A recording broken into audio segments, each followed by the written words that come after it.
Good evening. Welcome to the International Spy Museum. I'm Amanda Olke, the Adult Education Director here, and tonight I finally get my big break and I'm going to sing and my coworkers are going to be so happy. That is so not happening. I can't sing, but all these fabulous people from the Pallas Theatre Collective can speak and sing, and they are here for a really magical evening. We're having a read-through and sing-through of a new spy musical, codenamed Cynthia, and it was inspired by a trip here, and you will be able to ask questions of the folks who wrote this after the read-through. The presentation will probably be about 2 hours. We're going to take a stretch break in the middle. So you'll know that's going to happen. They tell me there'll be musical cues that will let you know it's time to get up and move around. I really, really want to thank the Pallas Theatre Collective. I've so much enjoyed working virtually and finally physically today with Tracy Chessum, who's a founder and associate artistic director for new musicals there. And the Pallas mission is to foster the continuation of the American musical theater legacy. And they assist in the growth of theater artists as they share their own American stories. And this, tonight, is one heck of an American story. I hope that you find Cynthia as intriguing as we do here at the Spy Museum. Without further ado, I will turn it over to the pros. Thank you all.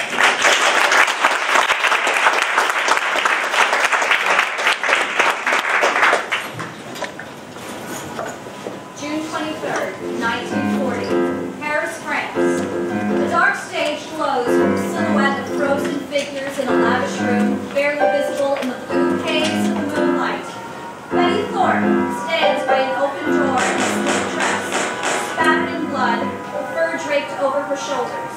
Hands shaking, she tries to light a cigarette. A British agent appears from the curtains, grabs her hand to steady it, helps with the light. That bullet was meant for me. For God's sake, cover yourself. It's my fault. He died protecting me. You're being reassigned. I'm out. Just lie low till this blows over. Paris has fallen. It's not blowing over. Calm down. Should have been me. I'm not ready to die for my country. There are lots of ways to die. And better ways to live. You can't just walk away. Watch me. I make the rules. Not you, not Churchill. Now listen to me. Look around. You really feel like killing me in front of all these people? For 3 years, all I've done is live in shadows on the run, fighting a war without an end. Don't worry, my friend. No, we'll find you. Find someone else, or I swear your whole operation goes public. Where can you run? Home, Washington. Washington? You think you'll be safer in that swamp? I stay, I die. It's that simple. Forget about me. Forget my name. Nobody forgets. Good luck, Cynthia. When I was young, the world I knew felt so small and pointless too. Now I see my choice was foolish. How could I be so blind so long? Chasing thrills from Paris to Rome. It's time to go home. I'm older, I'm ready. Goodbye, Cynthia. Hello, Betty. November 14, 1941, Forest Home, Washington, D.C. This little number's become all the rage on Embassy Row. Shall we, gentlemen? Somewhere in Washington, it's another perfect day.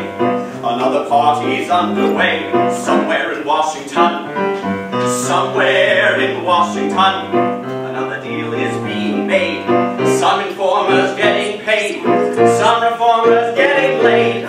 Somewhere in Washington, cocktails flow, well noses grow, and all for one means all for me, and yeah, ain't it sweet? Somewhere in Washington,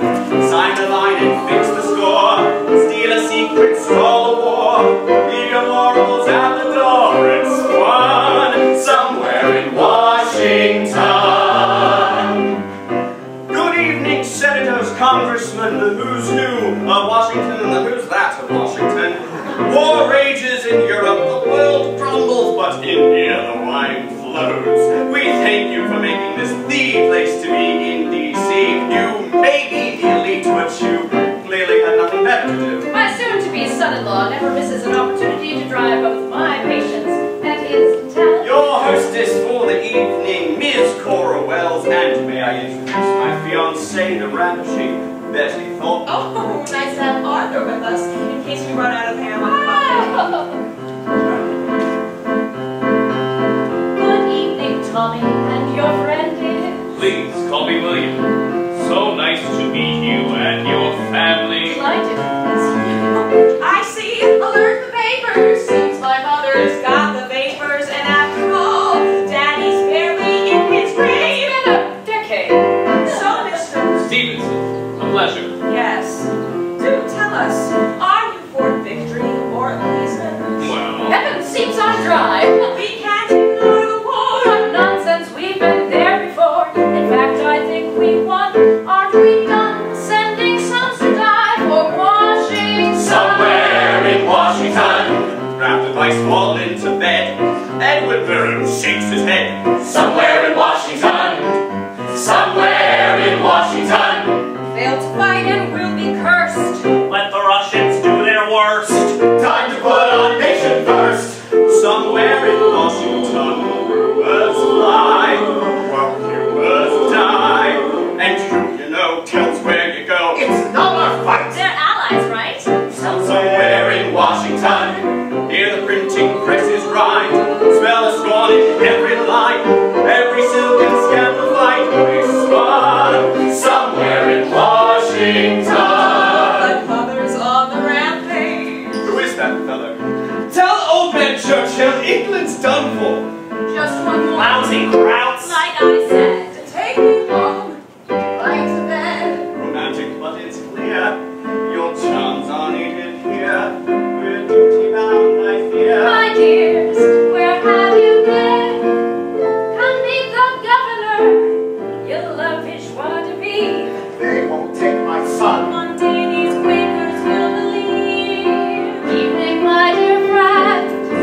We lend them guns, not soldiers. Miss Thorpe, I really must admit, your fiancé has a wit. Just what this nation needs. Another sharp-tongued Brit. I say if any time and place deserve a satirist's embrace, then here we are, a world at war, a country so divided that we can't decide just what we're united for. Before the Germans come, a glass for everyone. The party's just begun. A toast.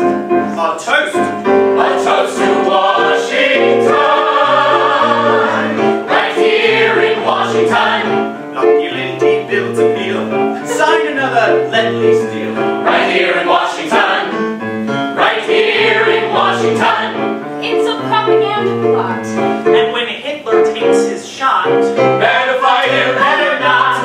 Right here in Washington, taxes boom like cherries bloom. Where tit for tat means pass the hat, and man, what a ride! Right here in Washington, schemes, while Gary steams. But that's out there, who knows where you the man? Life is standing right here in Washington.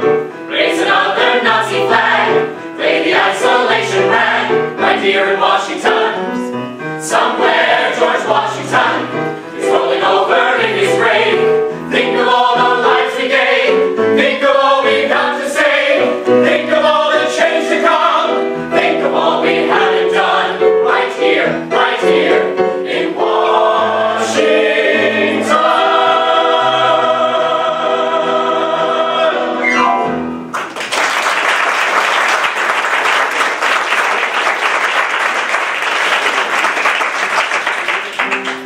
So, Mr. Stevenson, Bill, please. Very clever, Mr. Pack. Arthur, you're too kind, and I'm too sober. Fascinating song selection. Am I a whip? I'm considering having you stuffed and mounted. Then my work is done. look around. Mother, you're the only one not smiling. Bill, what's your angle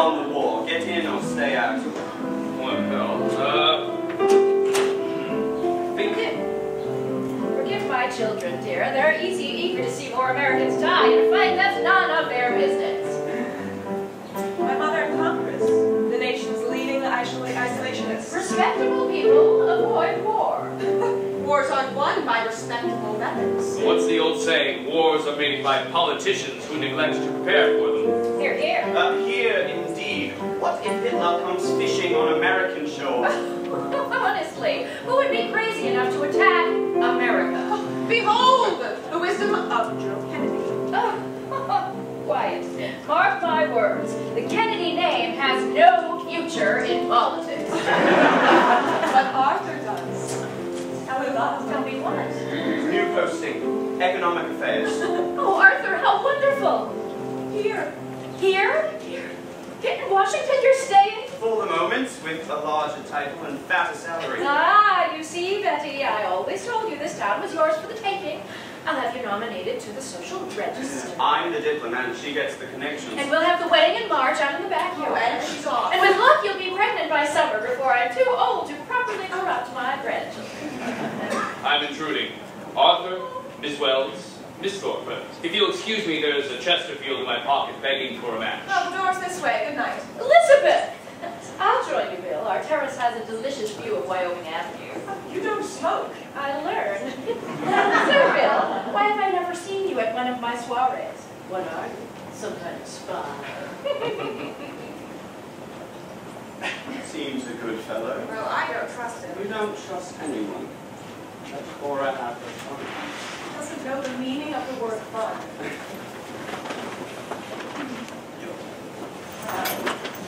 You're wonderful. And I don't deserve you. No, you certainly don't. What will it be like What? once we finally marry? Scared and dating when I wonder. What? Will be like our life. I hope so. No, I know so. So do I. Good. Will we look at the sky and see how far we have to fly to live exactly as we might? Finally live as man and wife. I can finally be your wife, finally have a home. How much we've grown. No more running, no more waiting. Half the fun includes anticipating what will be. Like you right next to me. Sweet and simple. No more danger. Change around the scene and all at once we make team love. And in a year, the daughter that we dreamed of. Darling, what a life. What a life. Careful what you ask for, love. You just might get it. Mother was right on the law. God, I hate that. Stay at my place tonight. Well, I'll go check on the Stevens later. You make sure the guests aren't stealing our silver. See that man? And see that ring? I want this life. Have a plan, but crazy thing. I want this life. See that picture? See that frame? Who are they? Who's to blame? In the end, we're just the same. I want this life.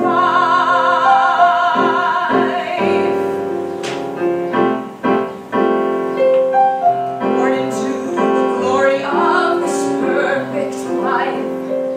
Scorn the fairy story of some perfect wife. Found it all in all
here's to me, here's to our new family. We're so lucky I can see.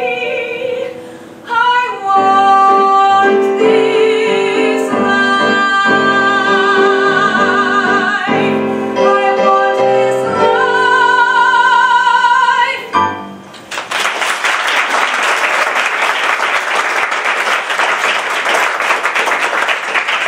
Careful, Mr. Stevenson. My mother wields a large sword in this town. She'll have your head. And my heart, I fear. Why are you here? Well, Hedda Hopper's conducting a liberal witch hunt in your voice. Oh, for God's sake. Well, duty calls. Forgive me, Bill. Betty, look after her. You can count on it. Hedda Hopper. The ladies certainly do run with the wolves. Whoever you are, you're giving quite a performance this evening. As are you, Miss Thorpe. Cigarette? How did you get at the door? I was invited. I wrote a guest list. Is that so? A technicality. You've been watching me all night. Any man would be a fool not to watch you, Miss Thorpe. Charming. Enjoy your cigarette, then show yourself out. So you're really planning to marry Pack? I beg your pardon. Good man, of course. Servant to the crown, but marriage? Hardly your style. I'm sorry, do we know each other? Not personally. But I do know you well, Miss Thorpe. Better than you know yourself, apparently. You don't belong here, Mr. Stevenson. Read, and neither do you. Fresh out of school, clever and cool, with a smile so witty. Belle of the ball, fed by all in her new beginning. Latin and Greek and seductive technique, parties and polo and no lonely days in a maze of suitors. Really, Mr. Stevenson? Travels in Spain, Franco's campaign, and ahead for dangers. Glamorous fights, amorous nights in the beds of strangers. Enter the war and the purpose at last. Funny how skills from a prurient past helped you get by. The die had been cast. A rare talent indeed, bred for society. Chose to dispose of a life with rules and propriety. Couple, agent, fan of romantic variety. Agent, I think you've mistaken me. Yes, you're very convincing. Fine. Have it your way. I told you people I was out. The night Paris fell. And we told you, no one ever forgets. Paris and Rome, quickly at home in a sly seduction. Life as a spy. Nothing but lying and self-destruction. Try for some clarity. Why are you here? Simply a chance to advance your career. Answers will come, I promise, my dear. And what? Another chance to die? There is no career. You were so good, I grew up. you gave up. Absolutely. And for what? The simple life with a man? Isn't that what every woman wants? Is it? You tell me. What can I tell you? Why should I dare? Keep what you're selling. I really don't care. Spare me your ruse. It's amusing but empty as air. My friend, goodbye. Why not admit what you know? You're still the same cagey Dane you were long ago. I need a drink. Drink in the chance to write the next story. I need to think. Just think of France, the passion, the glory. Where is that warrior? When did she stray? Stupid young thing and good riddance, I say. Look in your heart. She's there to this day. A rare talent indeed. Is that society.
all the changes I've been through to find my way.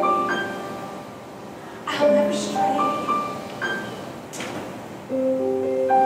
There you are. I thought you'd abandoned me. Well, Arthur, take me away from all this. Your place. I'm glad we're alone. I have wonderful news. Tell me. Lord Beaverbrook is heading up a delegation to Moscow. They need a commercial counselor for Lend-Lease talks with Stalin. Guess who? What? Would arrive this afternoon. What? Russia? The Duke of York sails in a week. A week? Arthur, no. I thought we were staying in Washington. We are. This is the new assignment. Started it, anyway. But Moscow. I'm frightened. Isn't it terribly dangerous? Yes, terrible. Exactly the type of recognition I've been working for. And the wedding? 4 months. No time at all. You and Cora can plan in my absence. We're not even married. You're sailing so far away. Isn't this what we dreamed of? Yes. Yes, well, of course. You're right, you're right. I'm being silly. I'm so proud of you, Arthur. Truly I am. You'll be a big sensation. And you will be a big sensation's wife. Arthur, I have things to tell you as well. Wonderful things. The person I was before we met, the woman I used to be. So, I don't care who you used to be. I care who you are. That's just it. I'm not... Wait. Now, it's time to kiss your new chief counselor. How dare you leave me alone in a room full of politicians? Perfect. Mother, these politicians are like family to you. One servant, two masters, never forget. Arthur, see to the guests. I have to talk with Betty. Can't wait. Thank you, dear.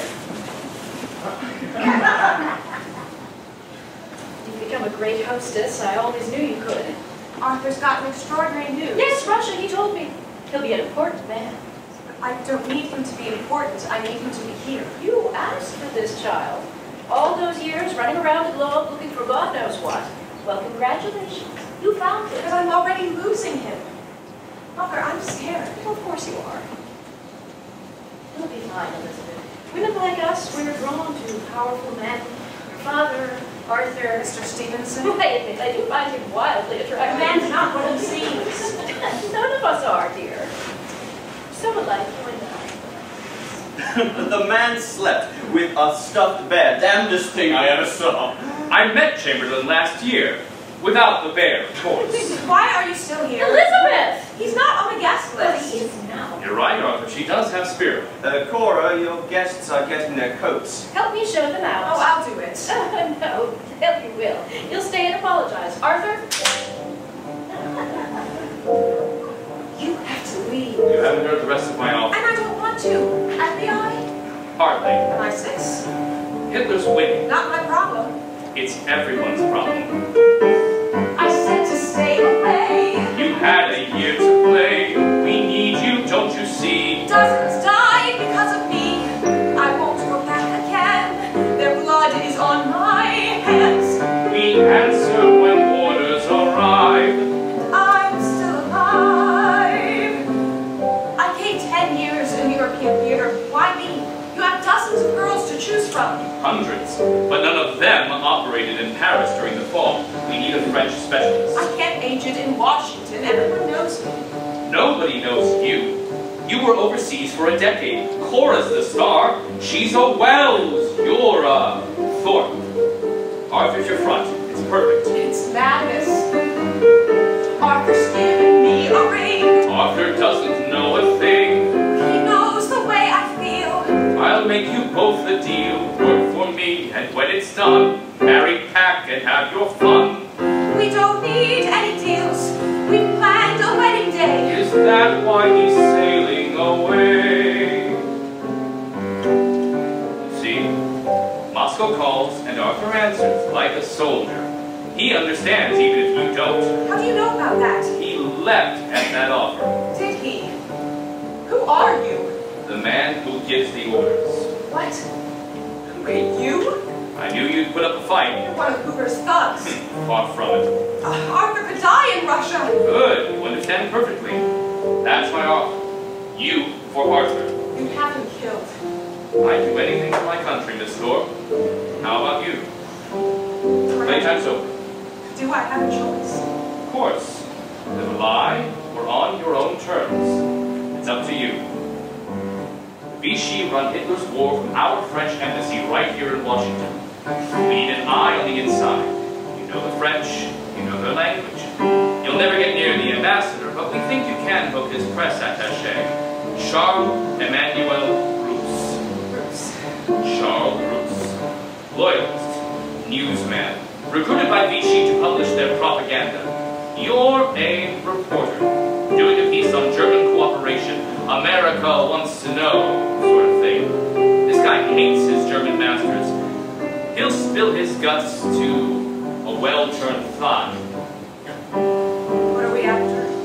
Memos, documents, names, whatever you get. If it travels between Berlin and Washington, the OSS wants to see it. OSS? You work for Churchill? Once he starts to deliver, you squeeze. You told us to forget your name, we didn't. Welcome home, Cynthia. November 21st, 1941. The Times Cafe. Monsieur Bruce. Oui, c'est vous, je vous en prie. Merci beaucoup. Voilà. Un plaisir, mademoiselle. Voulez-vous boire quelque chose? Du café? Du thé? No, merci. Cynthia West. Bruce. Jean, Bruce. Forgive me, I was expecting someone older. More, how you say... Seasoned. Seasoned.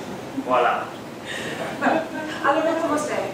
So, tell me all about your ambassador. He hates Americans.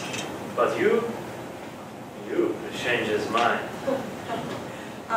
Vichy believes the future of France depends on Germany. You agree? Agree, don't agree. It's survival. When your car is in a ditch, you find someone to help put it back on the road.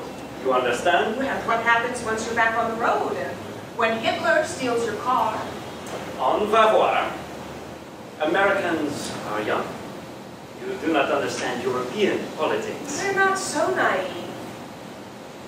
You know this temporary alliance can't last. Do I?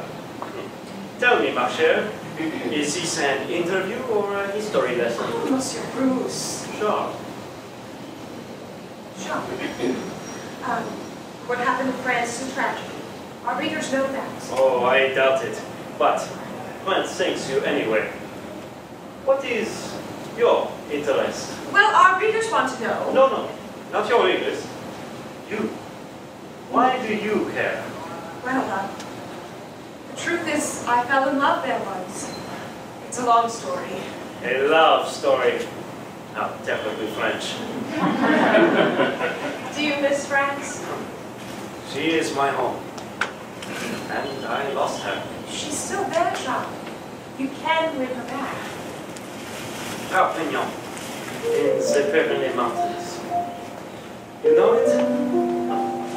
Warm as sunlight. You taste the sea on every morning and on the lips of every woman. Jazz spilling from cafes and bedrooms. When this war is over, we go together, eh? You and I. Close your eyes. Go on, do it. We're there now. Just listen.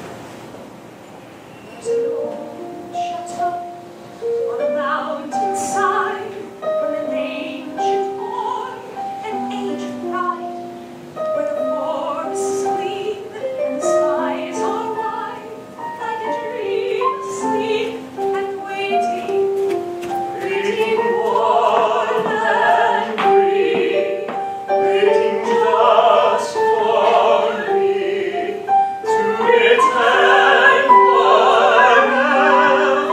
It's my dream, so say forever. I haven't heard this song since I was a boy. You know Perpignan? We're not the only one trying to get home, Jean.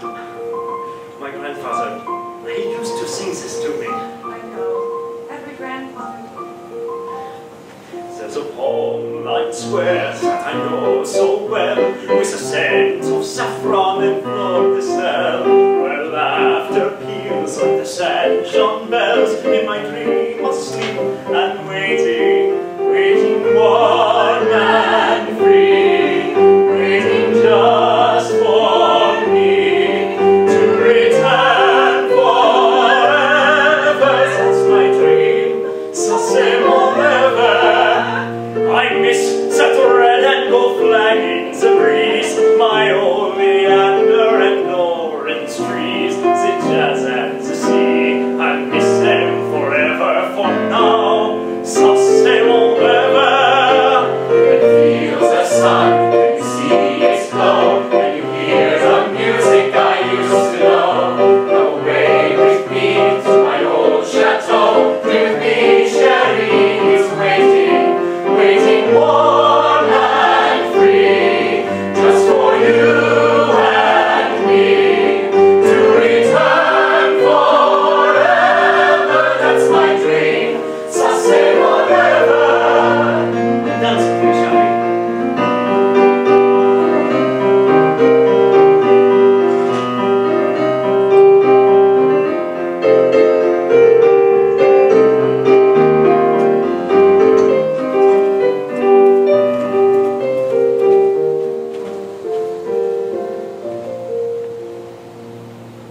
Can you feel the sun? Can you see its glow?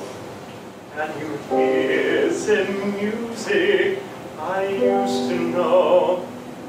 Come away with me to my old chateau. Dream with me, Sherry is waiting. Waiting warm and free, just for you and me to return forever. That's my dream, so stay forever.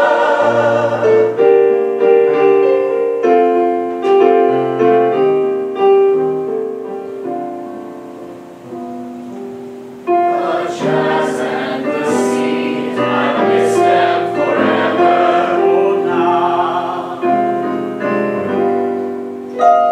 To never return, to hold you forever, Sherry, ça c'est mon rêve.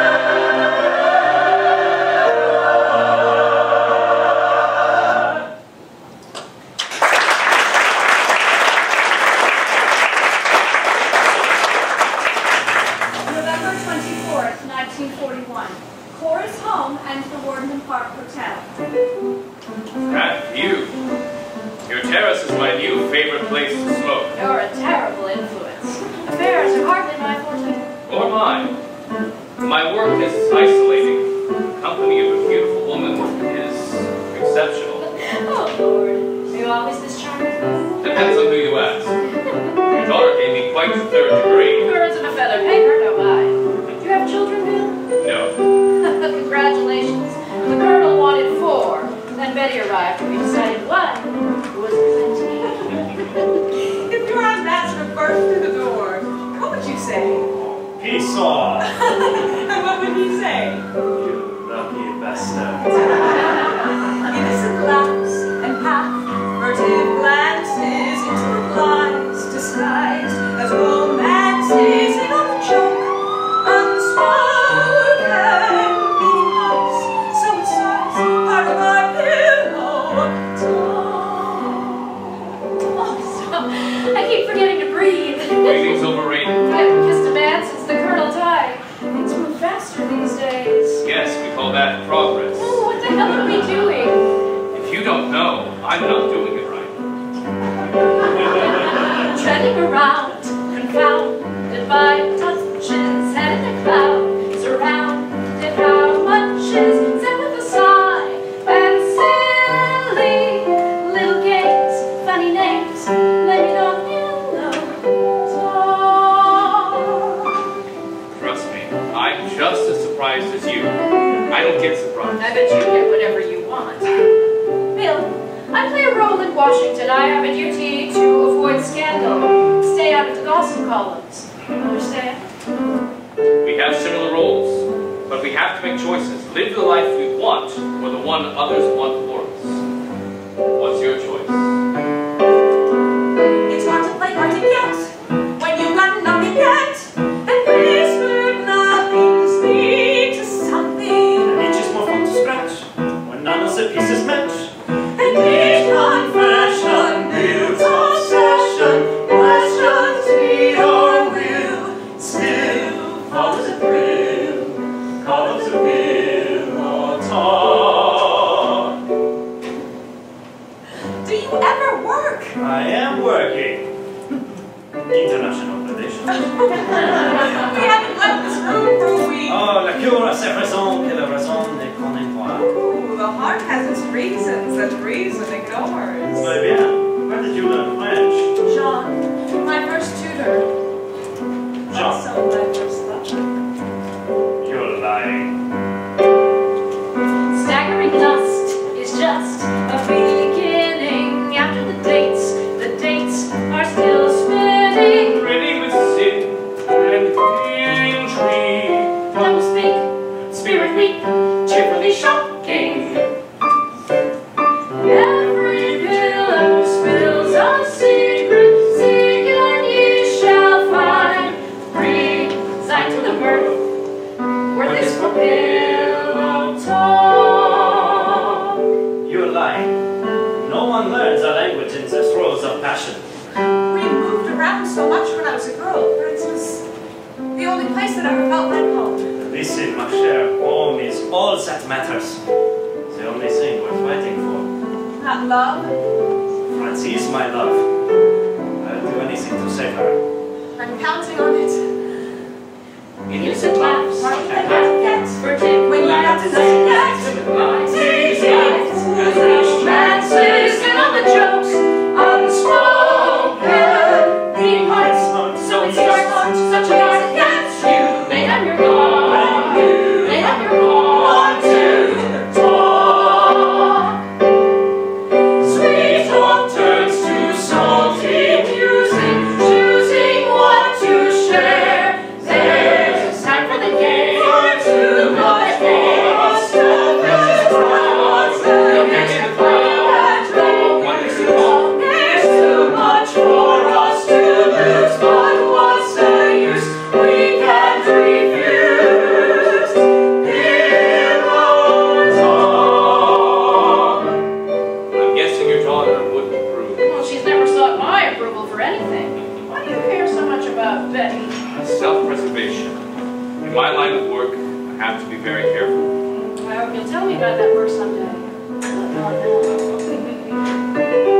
There's too much for us to lose, but what's the use? We can't refuse. Pillow talk.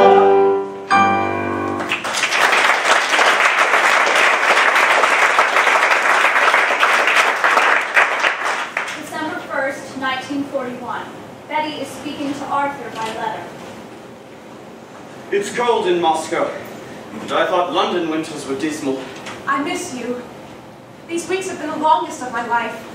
I'll write whenever I can. Arthur, there are things I have to tell you that you need to know. Soon, love, when we're together, we'll tell each other everything. You promise. I promise. Until then, dearest. I can't. Doing I fine. can't do this. What? Lie? Be honest. Honesty doesn't win wars. Intelligence does. You were born for the I game, Cynthia. It's worked. December 3rd, 1941. Take a breath, set your sight, try to find the eye game. Racing pulse, beating heart, start to play the spy game. All at once, you're light and strong, knowing right where you belong. I deny what you do, see it through. What's the letter say? These documents are restricted. Look at me, Charles. You're safe, I promise. Tell me. It's Laval. The man's an idiot. He won't live out the war. Why? How's he kissing Hitler's ass now? Resources. Paris is giving Berlin control of her copper mines, the Belgian gold reserves. Damned fools, every last one of them. Damned appeasers. Give me that. Tell me more. Glory calls, danger too, moving through the eye gate. And no rules, find us in, who will win the spy game. For the good of God and man, make a difference when you can. One more kiss, one more clue, waits for you. You're worried. What's on your mind? Thanks to you, I have no mind left. Well, what if I kiss your chest? Can you tell me a bedtime story? I tell you too many stories. I wonder who you tell them to. Talk. It's Pétain. He's giving our North African naval bases to Gary. And Berlin has decided to back Japan over the American embargo. The world's gone mad. That's true. Nothing makes sense anymore. Poor baby. Welcome home, no remorse, back on course.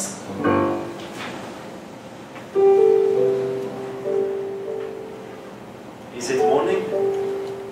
Not yet. I want to tell you something. Something I have never told anyone. All right. I'm afraid. Me too. I am always afraid. I mean, I have no regrets. I see what I want, I take it, but this is a dangerous way to live. But I've never met anyone like you. Like me. Tell me, ma chère, are you dangerous? I believe you may be. I suppose so. You're not a journalist. You're spoiling the moment. Voila. I am sleeping with the enemy. Whispering secrets to your lover isn't punishable by death. You don't work for Berlin. And neither do you. Listen to me, chère, Cynthia. I am an opportunist, a libertine. A beautiful girl wants to share my bed. Even a beautiful spy. Okay? You are a spy, no? So, what now? We are at war, ma chère. We share a bed, but fight on opposite sides. We're on the same side, Charles. We're both fighting for friends. Why were you assigned to me? What about your chateau? Don't you want to go home? I won't betray France to do Aren't it. you betraying friends now? I serve Vichy to stay alive. I give what I must in order to live. How is that living? You tell me. Who do you betray to be here? Yes, I see it. I see it in your eyes. Did he send you to me? You have information that could help end this war. I am just a newsman. Then spread the news. Stop. Listen, chérie. I give what I can. A name, a date, a taste for whoever gives your orders. Nothing more. Understand? And in return? Honesty. All I ask is for you to be honest. No one's ever asked me for so little. Nothing in my life is honest. Or in mine. Well then, perhaps we are on the same side after all.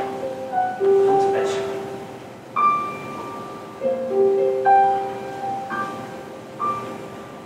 Why did you have to be clever and charming? Why do my reasons dissolve into dust? Why am I yearning when I should be earning your trust? Why love? Come to bed, chérie. The world's about to change, Charles. can feel it.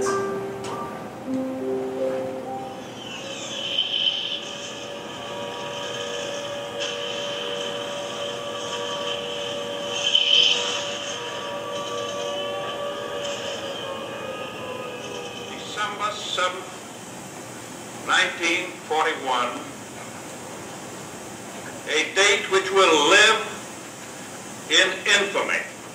The American people in their righteous might will win through to absolute victory. 1941, the Times Cafe. My God, Bill, how did this happen? I told you this was coming. America was always the target. But Japan? Their axis. Your buddies in Congress were wrong from the start. Now they'll have to act. It's about bloody time. My God, what are we supposed to do? We'll have no one left. I heard U-boats are popping up off the coast of New York. My kid lost an arm in Bellew Wood. What do we lose next? People are in shock, Bill. They're frightened. They've finally woken up. Americans aren't ready for war. Well, ready or not, war is here. A weary world rejoices, voices crying out against a tyranny. Up on the hill, the willful choices crumble into ancient history. I see our nations aligned, combined in rage and deed. We take our place in the lead for freedom. This is my war, Cora, and yours, and his, and hers. We ignore it or we fight it, but make no mistake, this is a choice. I chose to give everything for my nation. How about you? What do you choose? I see a world that's changing, rearranging everything I thought I knew. All of these years so clear, now hazy. Is it all because of you?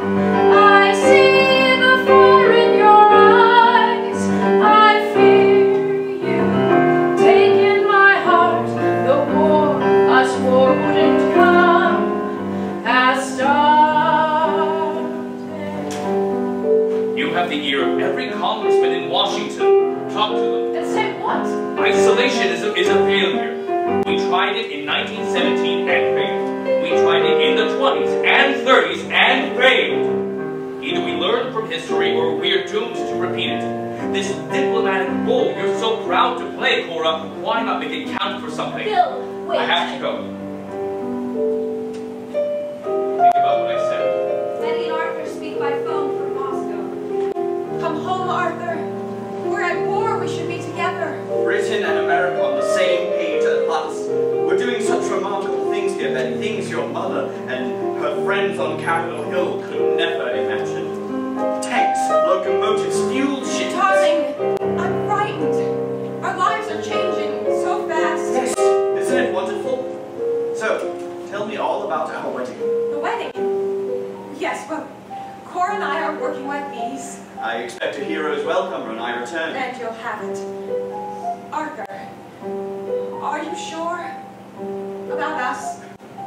I think so. I mean, of course I am. Wait, hold on. Darling, I'm so sorry, I have to run. The bell sounded for Commissar Wyszynski's arrival. Great things, my love. Great things. Wait! Arthur, I love you.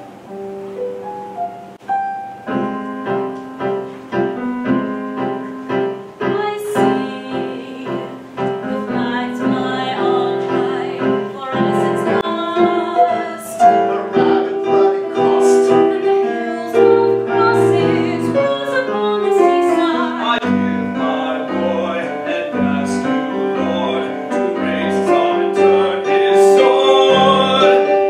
Praise be yours and all in our reward. Sail on, ship of state, sail on through the night, that all will awaken and look to the light. But hell may await in the end, we may rise. All right, Cynthia, time for your news, man, to make us all some news. Liz, what do you need a car? Yes, sir. And give me a direct line to Downing Street. Now, where do we put you, my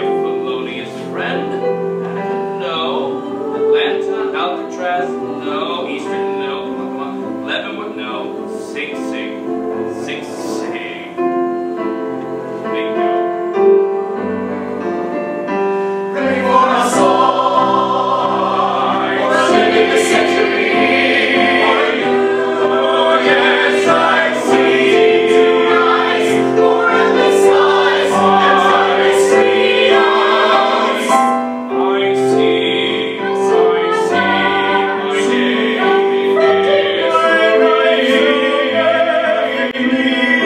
I see, my I see the end of Germany. I stand, I sacrifice for liberty. We march on to Calvary. I shall see the rise for humanity's destiny.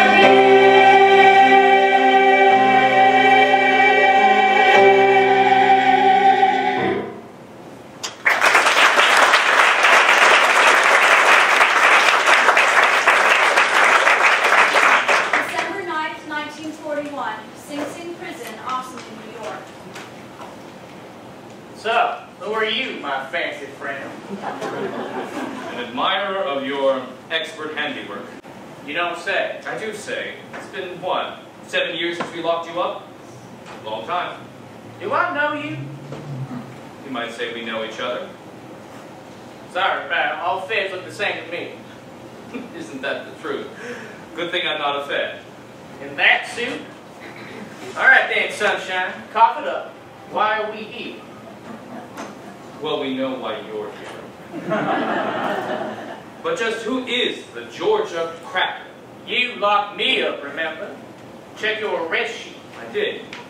Your real name, we never found it. No, you did. Good trick, right?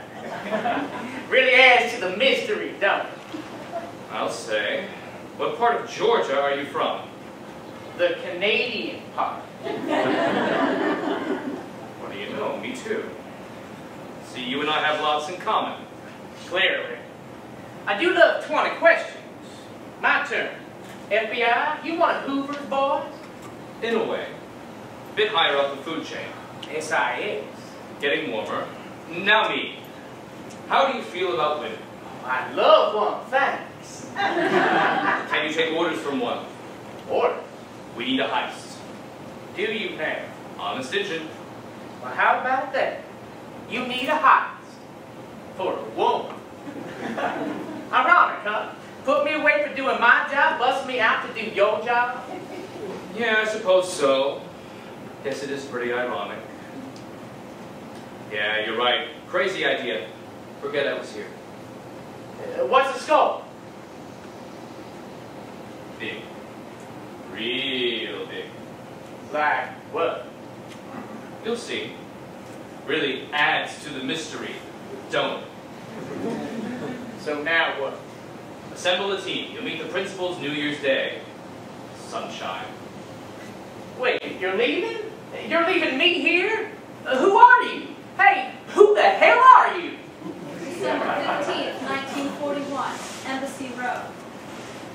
Guess who's decided to attend the Winter Gala? Rose Kennedy. Oh, good Lord. Even the peahen needs to hop off the nest every few months. Well, I'll be sure to order more sherry. You've been a tremendous help with the arrangements. I'm glad for the distraction. Well, I hope you're putting this much effort into your wedding. Yes. Yes, Arthur and I have been writing. It's lovely. Elizabeth, what's wrong? Nothing. It's fine. I'm You sorry. look pale. No, I'm fine. I haven't been sleeping. Why not? It's complicated. Yes, that's what I'm worried about. Mother, I don't want to know. I'm taking care of it. Be careful, please. I will. I am. I've barely seen you these past few weeks. Tell me something, Mother. Did you love Daddy? What an impertinent question. Occasionally. You've always known exactly who you are. I envy you. Don't. I make it up as I go along. Believe me, we all do. But what if we're wrong? You know it yourself, child. You always Either you accept it, or you don't. I'm not sure anymore. Arthur doesn't know me, that poor man. For years I've watched you bill and coo, how the boys would squirt. And then those boys turned into men. I never slept again.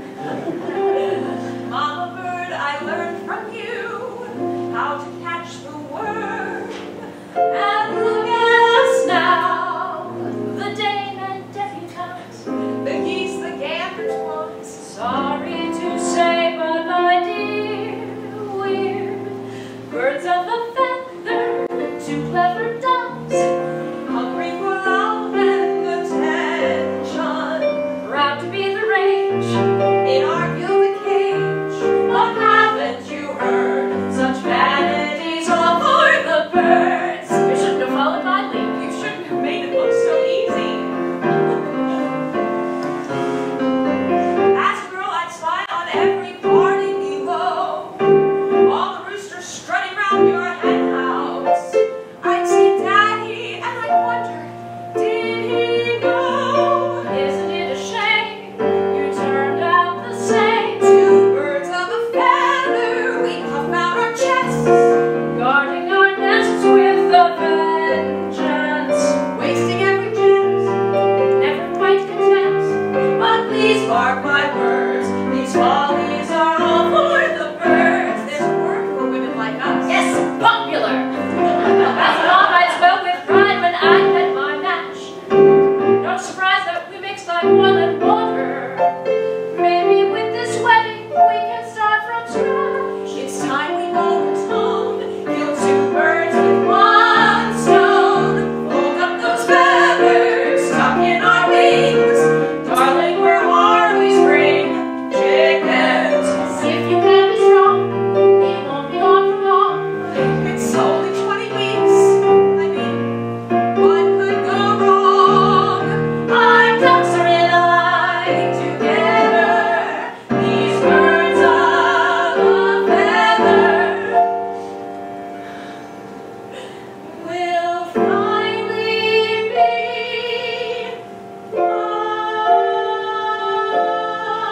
mine.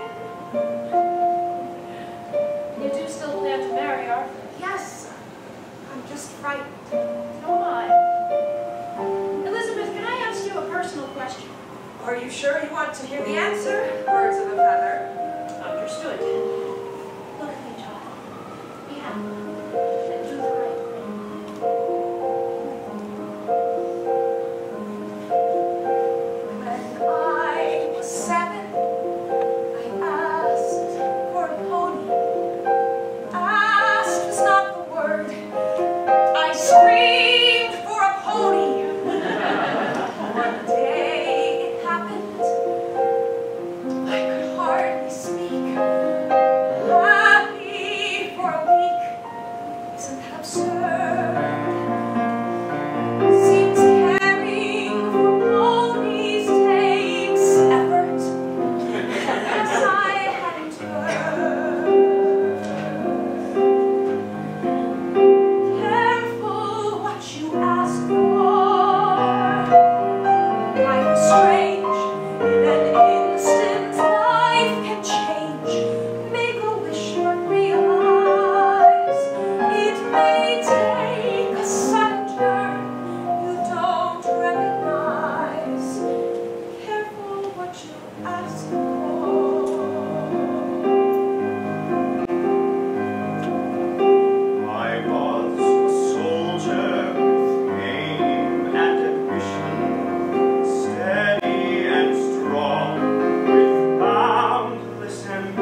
saw you alone. You don't like to be alone. I like to be seen in public.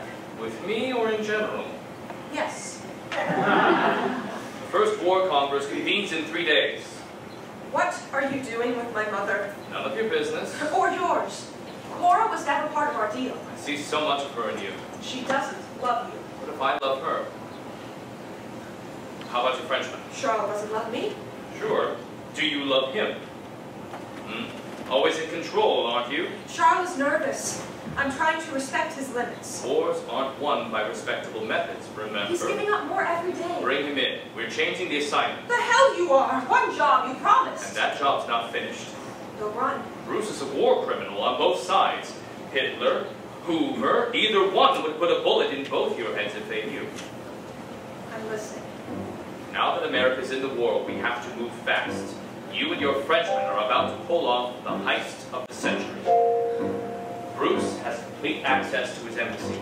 He can go anywhere Just without take a suspicion. deep breath. We need to get into the safe. That's our target. Settle down. You Close, can do but he gets this. inside. Work on him. Make sure he understands. Just keep your eyes on the prize. That's safe. Right. All's fair in love and war. So I heard and so I swore. One thing that I know for sure: 3 lives plus a billion more depend on me. The irony: one man here and one man there, both completely unaware. Choices I made long ago brought us to this day, and so I'll find a way to get it done. Fix it when the war is won. December 20th, 1941, Boardman Park. You knew the dangers, you said it yourself. Yes, they find out about us. They sent me to find you. Remember, they know who you are. Remember, just meet with my people. I'll die if I do. You'll die if you don't. It's impossible. Get me into your embassy code room. We break the safes, copy the codes, and get out. That's all. Oh, that's all. Each day that passes, Germany masses more men, boats, and planes. When Europe is gone and the world is insane, still you'll remain in this sweet little chest, dreaming of your grand chateau in a land that won't even exist. America will win. I know it. Then we can escape. Yes, and go where? To your castle in the mountains? That's your dream, Charles. Not Roosevelt's, not Churchill's, yours. You have to fight this war.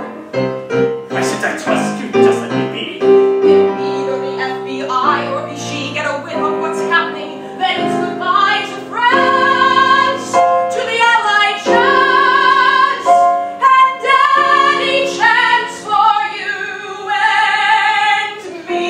As if that would even matter to you. Listen, Hitler's going after the French fleet. All your ships lying off the coast of Casablanca? He'll take those boats, Charles.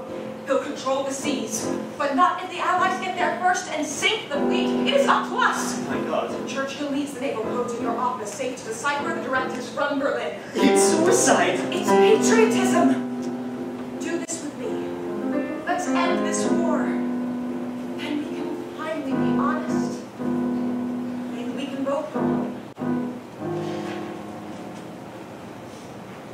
January 1st, 1942, the Hay Adams. Stevenson smokes and paces in the Hay Adams office. George Cracker stands by the window, tossing an apple back and forth between his hands. So, where the hell are they? Relax. She'll be here. She's a soldier. She's a woman. You'll never outthink a woman. Who's that? Who the hell is that? You're third. You never mentioned a third. What do you know about cracking a safe? I thought you were going to do it. You've gone wrong. Too many players. Not if we can't get into the safe. So you're the puppet master. And you're the puppet. Who's protected by diplomatic immunity. Charlie, my friend, you don't even know who you need protection from. Well, my ambassador Is a much bigger threat than I am. I'm on your side. wonderful. Tell me, Bruce, you think Laval will be amused if he found out about you and her, you're a traitor. Oh, so this is your offer. Cooperation or a firing squad? Everyone in this room wants Hitler dead. And? Let's make that happen. Work for us. Get them into the safe. Well, then you'll have me killed. I could have killed you a long time ago. You know this is impossible. French resignation. And the great American ego. Stop it! Both of you. It's not impossible. We need to think. What we need is a hole. Hole? What is this hole? A hole. A foot in a door. If I were a worm and I wanted to get into that apple, I'd inch around it until I found the hole. I might have to wait for the apple to go rotten and the hole to appear, but I'd get into that apple. Things are already rotten, so where's the hole? Then why? Excuse me? Then why? Who's Benoit? The night guard at my embassy. He's a friend. He trusts me. Enough to give you time in the code room? Why not? This is a hole, no? Well, I'll be damned. All right, Bruce, how do we play it? No, go on, Ben, take the reins. What do you want and how do you get it? The key to deception is authenticity. The best cover story looks like the Better be smarter, buddy. Forget it. Shut up. Let him talk. We need to settle. Something believable. I don't know. Ben was a romantic. Maybe I tell him my mistress and I need the code room for secret liaisons. That's perfect. You think he'll buy it? Look at her. I did. It's hard to see, but look for the light and focus on what we have to do. You and I can't change the past, but maybe we can start again. Live today like it's your last, 'cause what's your name? The truth is, when you open a door, then close it, make up your mind, then change it, wake up and find. It's all been practice for a more or less perfect plan. So you're in the code room. How do we buy time? Ben, why he likes his drink? Maybe I bring some whiskey? Then hit him with a sedative. Right, that gives you 2 hours. 1 to get the codes out of the safe and back, 1 for copying. Oh my God. Trust your feeling, think of friends, and I'll be right here by your side. You're not stealing, be a man, stand up for something bona fide. You try opening doors, then close them, make up your mind, then change it, woke up to find. You've just been waiting on a more or less perfect plan. You can photograph 1,000 pages in an hour? Only if you get me the pages. Now, get the cracker to that safe. Well, this is not so easy. Unless there's an old waiter's passage under the building that leads to a laundry chute. It's been boarded up for years. What happens at the top? I think it goes to an old vent sack on the roof. You get a ladder to the window ledge. Your boys wait up top, they take the books from you. Boys, you mean there's more of you? See, Frenchie, you're a natural. Where's the safe? What do you want and how do you get there? It's okay, we can do this. Look in her eyes and see the regret there. Is that everything? That's it. We go in 4 weeks. Okay, people, stay awake now. What do we got? Drums and garden. What do I do? Head for the code room. Go. Get in the room, create the deception. Empty the cipher. Gotta get into the safe first, Houdini. Pick it up. Bundle the books to get to where we go. Out the window. The cracker's boys are on the ledge. Next. Transfer the codes and copy the data. Keep up the ruse and listen for warnings. Lock up the safe. Why are you locking the safe? You haven't got the codes back. I'm a little rusty. It's okay, we'll get it. Let's reset and run it again. From the top and go. Drums and garden, enter at midnight. Get in the room, create the deception. Open the safe and empty the cipher. Bundle the books to On pass. your job, Cynthia. Bundle the books to pass through the window. Transfer the codes and copy the data.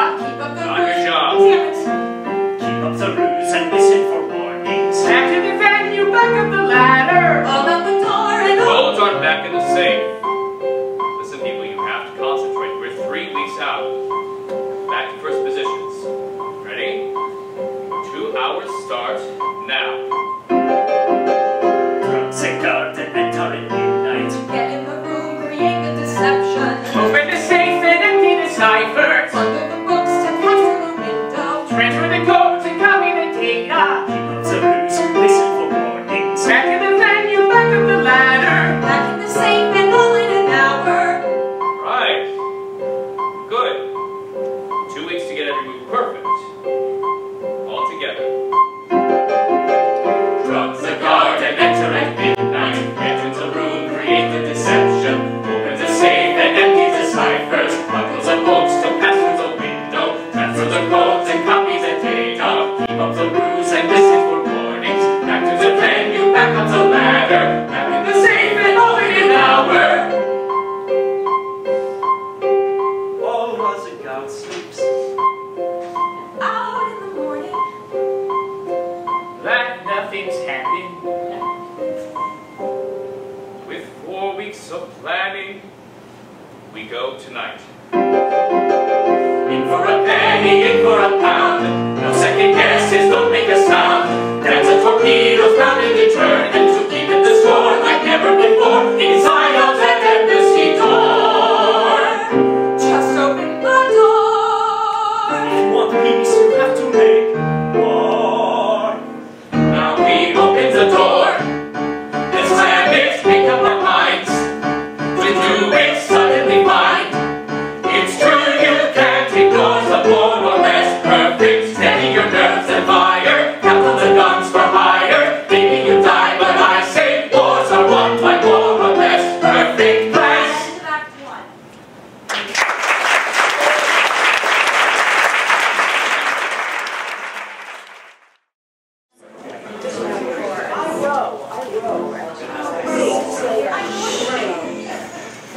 Another plan, another plan. Get it done. Just one job I prepared. Don't be scared. Are you crazy? Sorry, I mean just try to relax. We'll be fine. It's a perfect plan. If we don't die. Right. Wonderful. Do I love her? Who can tell? Even if it all goes well, what comes next is not so easy. Like a war inside my heart, I have failed so many already. What if we die? What if we live? What will we do when it's through? When we're through. Just like we practiced. Charles knocks and Benoit, the night guard, greets the couple, showing them to his office. Charles introduces his mistress and Betty goes to work, leaning in and flirting with the guard.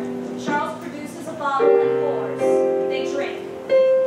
Outside, two Vichy police stroll by, patrolling the grounds as the cracker and two of his operatives, dressed in black, slip around the back of the building. Charles pours more drinks as the Vichy police make another pass.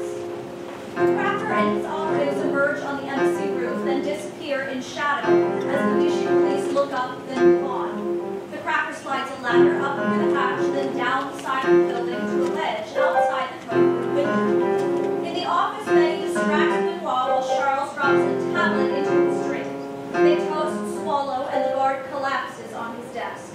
Betty and Charles lock the office and move to the cloakroom, where they remove their coats and hats, give the lights, lock the door, and Charles opens the window to let the cracker inside. How did we look? Benoit's out. We hit him with 150 milligrams of Nematol. We won't remember a thing. The cracker crosses to the safe. It's a bloody antique. You're the expert. Tolls. You watch the door. Anything moves, hit it on the head. Understand? Midnight. Right. All set. 2 hours. Here we go. He cracks his knuckles and goes to work on the safe. The wall clock now reads 2:30 a.m. The cracker is still at the safe, drenched in sweat. Tools lie everywhere, and time is up. We're out of time. 2 more seconds. You wake up. 2 more seconds. A loud crack and the safe opens. The cracker steps back, wiping his hands with a rag as Betty grabs the code book. We have to work fast. Are you mad? What's in back? Maybe you should have hit the guard a little harder. I didn't want to kill him. You kill us instead. The French racket wasn't No, back. this has to work. There's no time. Lock it up. I did ain't my job, pal. You lock it up. Fine. As Charles shuts the safe door, the cracker pulls a syringe and injects Charles in the neck. He collapses to the floor and Betty starts to scream. The cracker plants his hand on her mouth. Shut up. Do what I say. Understand? What are you doing? Controlling the situation. Back of your back. Move. Betty collects the safe cracking tools and throws them in her bag, while the cracker puts on Charles' coat and hat. Who are you working for? Help me get him out the window. What? Shut up and lift. What was in that needle? Is he dead? Oh my God. They lead Charles' body through the window to the cracker's operatives, who drag him behind the embassy. The cracker closes the window, and Betty tries to run, but the cracker pulls her back. Don't be stupid. If you're going to kill me, just do it. Take the books and go. Put on the coat and the hat. Go on. Now we walk out of here, you and Frenchie, just like you walked in. Say one word in any language. I'll blow your pretty little head off. Move. The cracker wedges the gun into Betty's back, hits the lights, and pushes her out the door of the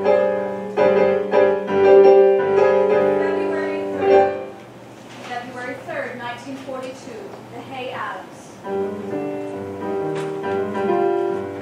Take a breath, try and hide deep inside the eye. One day safe, next day dead. Keep your head. The spy game takes you captive. Lines are blurred, makes you question every word. What is real? Who is true? See it through. The cracker drags in a defeated Betty, hands bound, eyes covered with a scarf, and throws her to the floor. Untie her. Now. The cracker unties Betty's hands and removes the scarf. He's dead. He's dead. I can't believe you did this. Why? Relax. You killed him. You didn't have to kill The him. mission was at risk. I did everything you You asked. failed. Bruce was a flight risk. Just like Paris. More blood on my hands. Paris wasn't your fault. And Charles? He's alive. He's alive, Betty. Betty? Ha! What? He's alive? For the moment. Arthur, too, in case you're interested. Stevenson pulls a drape off a box to reveal an exact duplicate of the Embassy Mosler safe. What is this? Look familiar?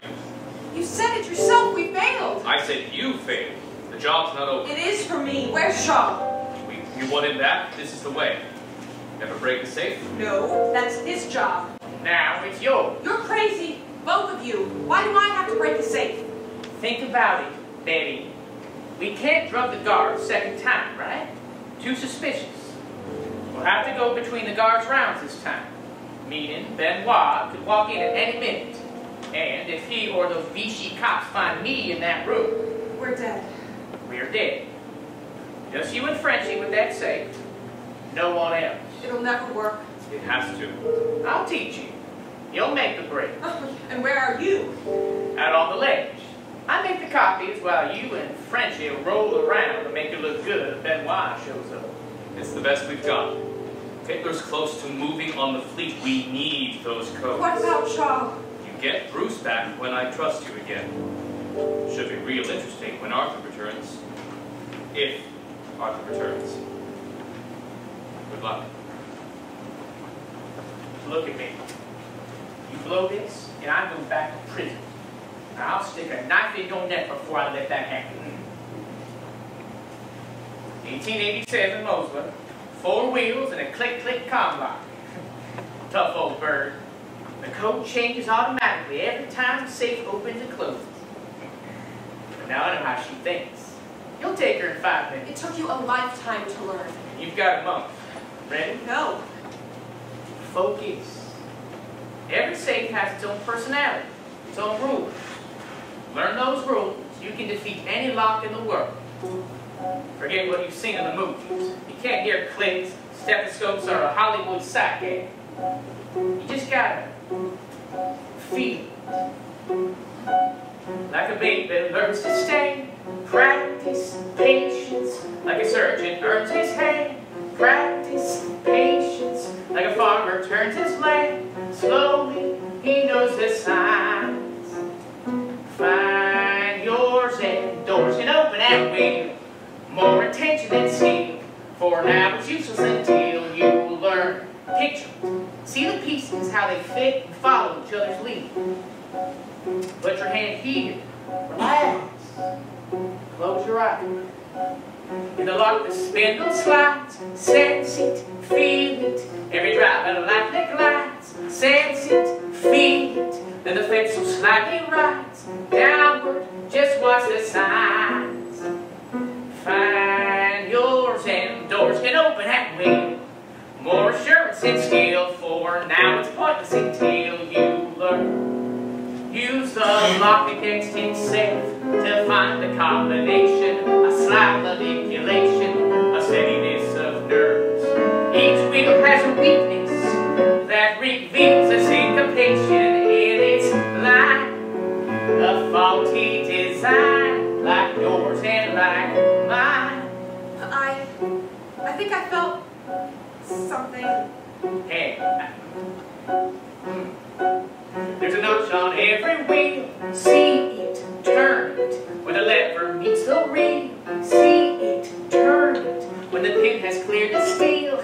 Magic, you feel the signs. Find yours and doors can open at will. Come collected and still. Drill and drill it until you learn. When you rotate the dial, the spindle moves, the drive can. The pins on each can connect with the tabs on the wheel flap. Don't rush. Wait for the tumblers to drop. You'll pick up the wheels one by one, and when they line up, the fence disengages. Slide the bolt, and you're home free. I can learn to do that. If you don't, we all die. 5 hours a day, get cranky. Sense it. Feel it. Breathe. In the lock of spindle slides. Feel it, sense it. Every drive with lightning light. Patience. Slight manipulation. A steadiness of nerve. I can't feel anything. Relax, practice. Patience.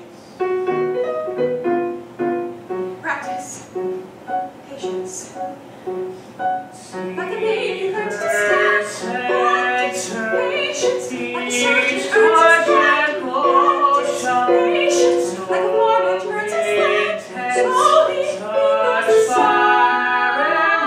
Rise and make them out to your Doors will. can open at will. Not to Come collected and still. Never know what you never know what you can do until you learn.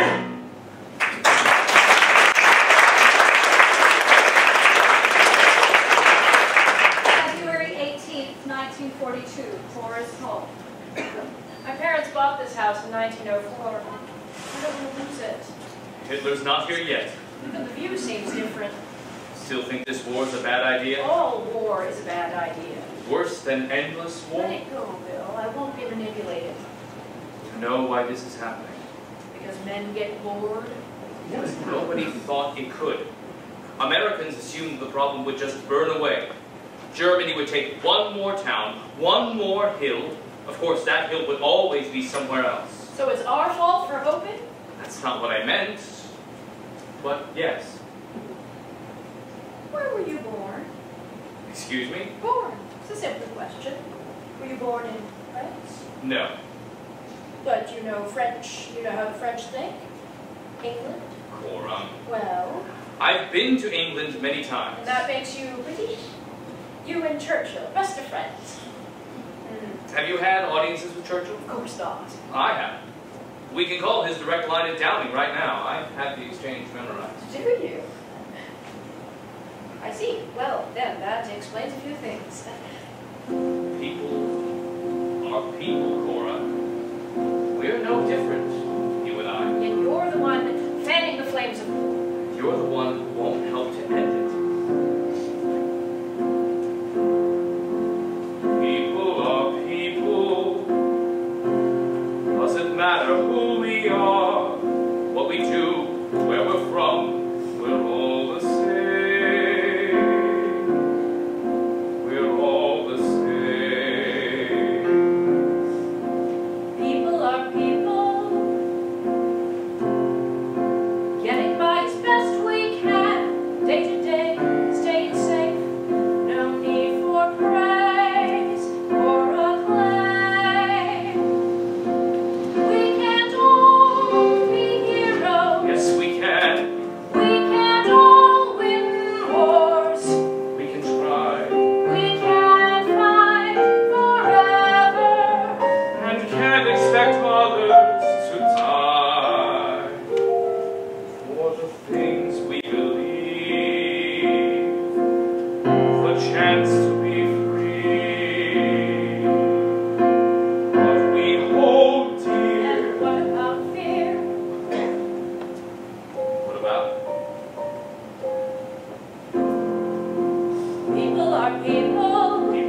everyone can fight. You're right.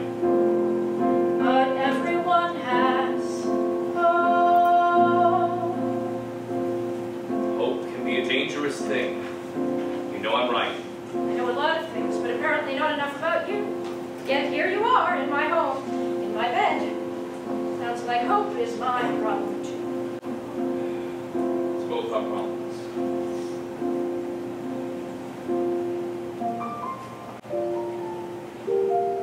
When your war is done, Bill, I'll still be here. Wait. All the more reason to finish it quickly.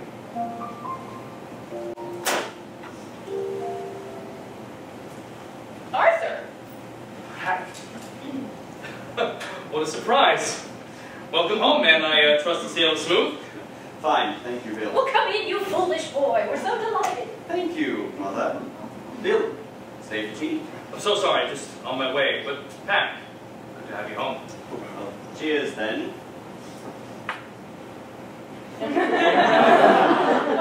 No, please don't smile. We've been worried about you. I'm fine for a writer's mate. Well, you look marvelous, dashing and successful. And you look like the cat who swallowed the canary. My heart tells me one thing, my head tells me another. He loves you. I can tell with a glance. Heaven help us both. Does Betty know you're back? I wired from the port. How is my bride? Head all over. Even when she's here, she's not really here.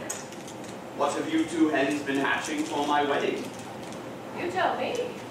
Betty hasn't mentioned a thing. Come now, don't be coy. Oh, not a word. But I hear the two of you are making marvelous plans. Do you now? Well then, how very interesting. I'm sorry. You mean you haven't discussed the wedding? She said you were writing. I don't understand. I'm sure there's a logical explanation. Well, I'd certainly like to hear it. Arthur! Arthur! And here's our chance. I can handle this for her. Look at you. Arthur, my darling. Lord, you're a sight after 2 months of Russian milk chains. I can't believe it. You're home so early. When I got your wire. Couldn't believe it myself one day in Stalin's war room next out on the waves. You look so handsome. Well, we didn't expect you till March, and then Mother and I, we haven't seen much of each other, you know. It's all been just so topsy-turvy. But no matter, let's have tea. Mother, is tea on? Mother? What's wrong? We were just discussing the wedding. The wedding? I'm afraid we're feeling a bit daft. Oh, has something happened? You tell us, child. About the wedding?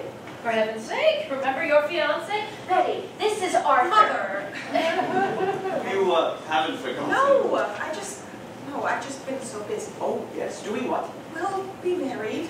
Arthur, we will, but I need more time. Elizabeth, Had 10 weeks. I know, but you said Arthur was helping you with the plan. I know I You did. said the same of Cora. Yes, Arthur, please. I still want to get married. Still? Have you changed your mind? No, but things have to be done You first. begged for my return. Here I am. Where are You you? see, even when she's here, she's not really here. You haven't asked me a thing about Moscow. I haven't had the chance. It was a triumph. We vowed unfettered support in exchange for total commitment. Ironic, isn't it? Arthur, I can secure a commitment from Stalin better than my own fiancé. What are you thinking? this has nothing to do with you, Mother. You have everything. What do I have? A home? Run like an embassy? A mother more interested in her precious society than her own daughter? A powerful man, ready to give you the world. Who are you convincing? Me or yourself? Daddy made you a cocktail hostess, not me. This is your world, not mine. I've tried. Tried? You told me this is what you wanted. I did. I do. I think I do. I just need time. For what? Let me help. No, I can't. I'm sorry. I have to do this alone. More secrets. Very well, then. I've returned just in time. Let's go pack your bags. No, Arthur, I can explain. I'm not asking for an explanation. We're leaving. Wait, you're leaving me? No! We. You're leaving with me. We're getting out of this godforsaken town. California has a posting. Just a moment, Arthur. I'm not some silly uniform. You know, something to hide behind as you lurk about in the shadows of Washington. I've worked too hard and risen too far to risk a scandal. What you do reflects on me. On all of us. She's right. This tinsel world could crash down around you as well, Cora. I beg your pardon. You may have turned a blind eye to all Betty's behavior, but I won't. I can't. Whatever's happened in my absence, I'll discover it. I promise I'll find it and put an end to it. For both our sakes. I'll be honest. Arthur, I promise I'll tell you everything. I don't care about honesty. I care that you honor your vow. I simply can't allow your missteps to derail my future. Betty's right. Let's not overreact. This is Washington, Cora. Scandal is king. If I become its court jester, will all three look like fools? I love you, Arthur. I always have. Then it's time to prove it. Please, don't let me down. Who destroys all of us? Our family name. Oh, yes. Must keep up the family name. Someone has to. Burn down your own house, child. I'll not handle mine. this. You've handled it so far. You have no idea what's at stake. And I don't care. Whatever you've done, whoever he is, end it. End it now, do you hear me? I can't. You still haven't learned. You're still the same silly girl, playing with little boys' hearts. Well, Arthur's not a little boy. No, he's not. He deserves more. Yes, he does. Then go. Much more. Bring him back. Mother, Just go. I'm sorry. Go. Goodbye, Mother. She opens the door and finds herself face to face with Stevenson, who's heard Arthur's threat. He stares at her a moment, then turns and exits. February 19th, 1942, the Hay Adams. The quacker reads a newspaper as Stevenson enters, angrily throwing his coat on a chair and pouring 2 whiskeys. You look like hell. I feel worse. Girl trouble? I thought bringing Pat home would inspire her. Now the idiot's asking questions all over Washington. He'll bring the whole thing down. So, what's the plan? Stop him. Which means losing something. Someone. Very special. People like us, we work alone. We die alone. That's real freedom. To real freedom. Don't worry, boss. Look at those codes. If either side figures it out, the codes are worthless. Once it's done, win or lose, I want you to clean it up. Meaning? Bury them. Both of them. Make it disappear. Understand? Maybe. What's in it for me? If it's done right, you get to disappear too. Yeah, hot business. Every closing column, overly ambitious. A word that's solemn isn't more delicious. Listen to their cheering, not one remembers. Pardon me for sneering. Was it only last November when tens of millions gaily turned away, letting others fight to save the day? Well, okay. Another. Looky there, it's our buddy Churchill, lying blood hair and FDR. See a spit in the eye of Hitler, bingo by the guy of that cigar. Have to say, nice timing our delay. No delay, now we better make those Germans pay. We pledge the moon, then hedge our chances, change our tune to earn the praise. Honey, all the different ways. The truth can bend, the hurt can mend, if the means can justify the end. Another. Have you read the exercise? Always knew this war was right. You pick a fight, boy. You won't live long, so enjoy the long before we kill you all.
we all pretend our means will justify the end. Another friend.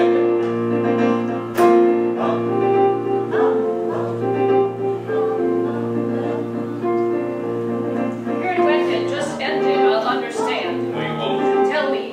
It's about Betty. Betty? And me, and you, and Arthur. I don't understand. My role in this war. It's confidential. What's your point, Bill? I have to break that confidence. Fine, but what does Betty have to do with you and...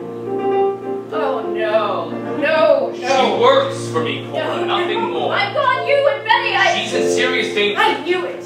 I knew from the start that you weren't here for me. It's my fault, not hers. Betty never had a choice. What have you done to my family? I never planned to involve you. What was your plan these past few months? For the best I can remember. Believe me. Believe what? That you ever loved me? I don't want to lose you, Cora, but I can't let Betty fail, and I don't want Arthur to die. Arthur? Betty's about to make history. You'll get us all killed. Arthur's digging up skeletons, putting Betty at risk. Everything we've worked for these past months, he has no idea. What have you done? What have we all done? You're the only one Arthur trusts. You have to talk to him. I need you to go now, Bill, please. Not until you talk to Arthur. He still has a choice. Get out of my home! Please, just leave. I'll call Arthur, I promise. It's mine. Mine. So sorry. In a year, it'll all be over.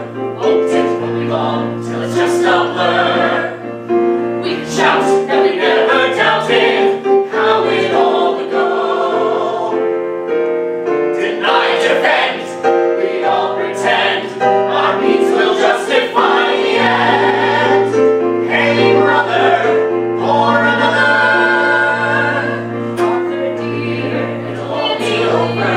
Long till it's just a blur. We shout that we never doubted how it all would go. So always see it, Can you see it? Will never win. For no man another. that you know. Don't wait to take another. Arthur, it's time to go. Time to let her go. Time we let her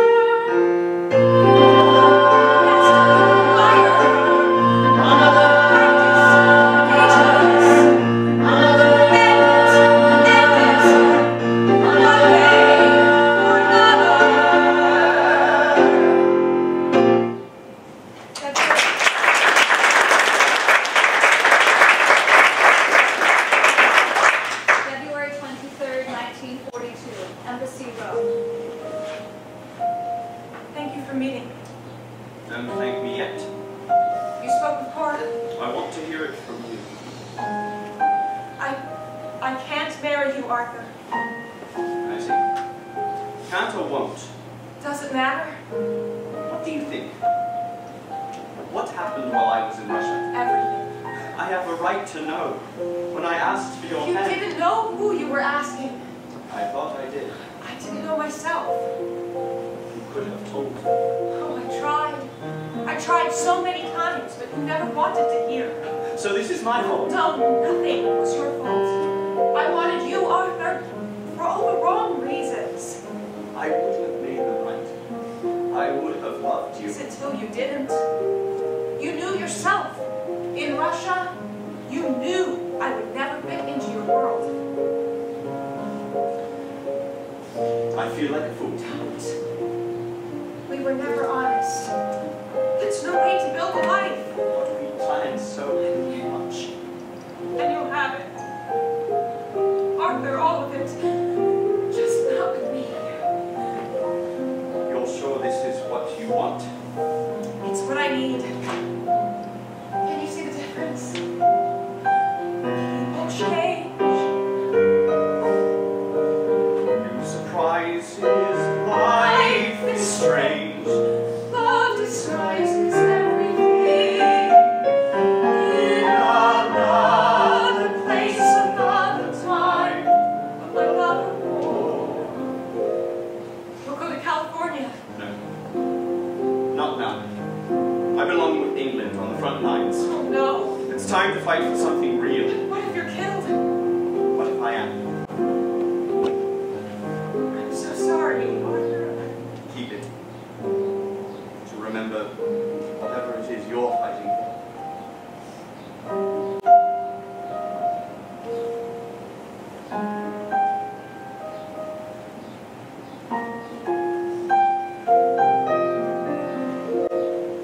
Careful what you ask for. Careful what you ask for.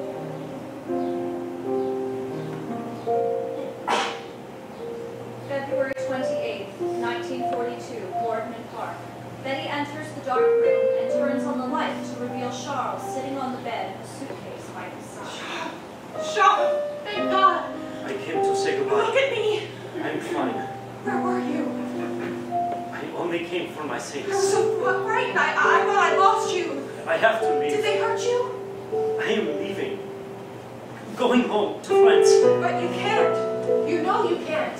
I don't know anything. I can't remember. Why can't I remember? We were in the cold room. I had the books. The safe was open. Sean, please, I'm so sorry. Stop. It's okay. Everything's fine now. I have to get away. From what? From you.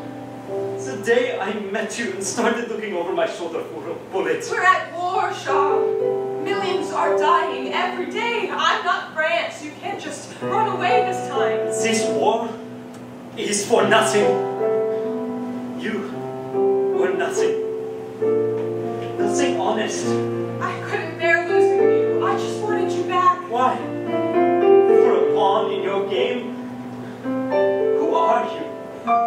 Tell me the truth. I am. This is me, Sean. Only me.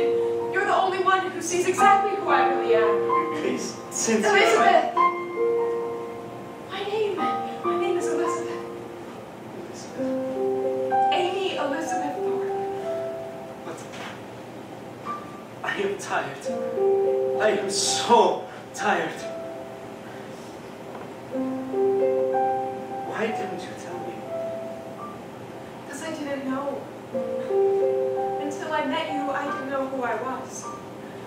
Why did you have to be clever and charming?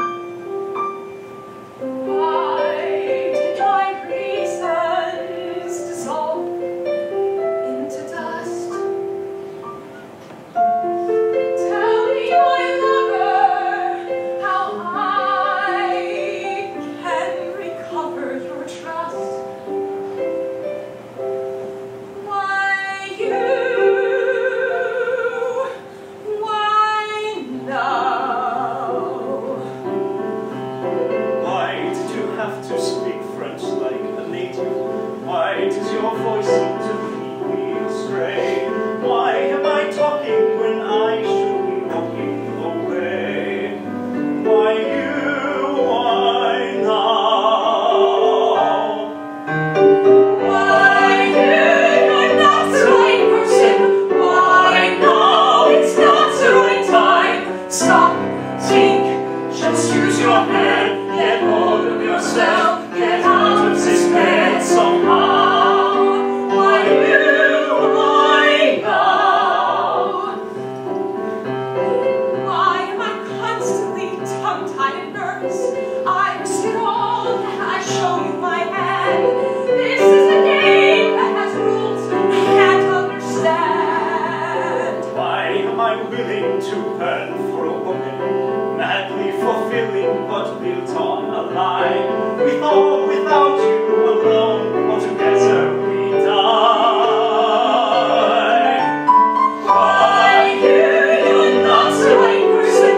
Why no, it's not the right time. Stop,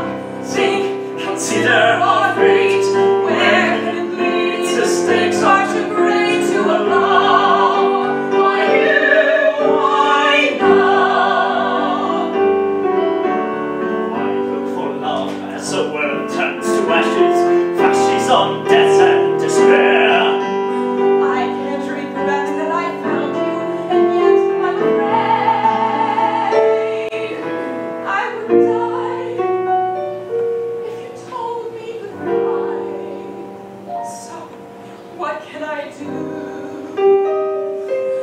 What can we do? Why you can't be so careless? Why be or happen this way? Where did we stray? How did it start? When was the day that I lost my heart? Who can explain why two lives come together? Darling, we'll figure it out on the way. Now that I found you, there's only one thing left to say. Just us. It's you for now and forever. It's you, no matter the price. Rolling the dice, whether it's smart. With you, I learn to follow my heart somehow. I love you, Charles, honestly. I love you, Elizabeth. So we're agreed we finish this together. Live or die. It's you, starting now.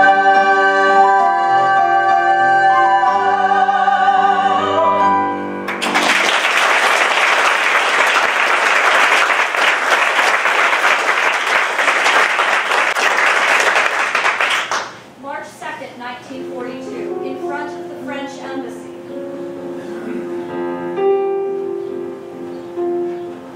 So now the way's clear. Take a bow and disappear. Time to stand, or time to take the fall. It was worth it, you know. All of it. To find you. I hope you feel the same way tomorrow. I hope there is a tomorrow. And after all, what's the point if I can't be what the world expects of me? The plan will work. I promise. Oh, promise what? Everything. The cracker knows what to do. Make it look real, and hopefully we'll get out alive. Right. Our war shall. Yours and mine. Elizabeth, Yes. I like this thing. I like it very much. I've got to leave it all behind. My only path is through that door. Who can say what lies in store? Whatever will be. Finally I'm free. Finally I see what I am. Who I am. Born into the glory of some perfect life. Try to live the story of some perfect wife. All the fear and all the lies.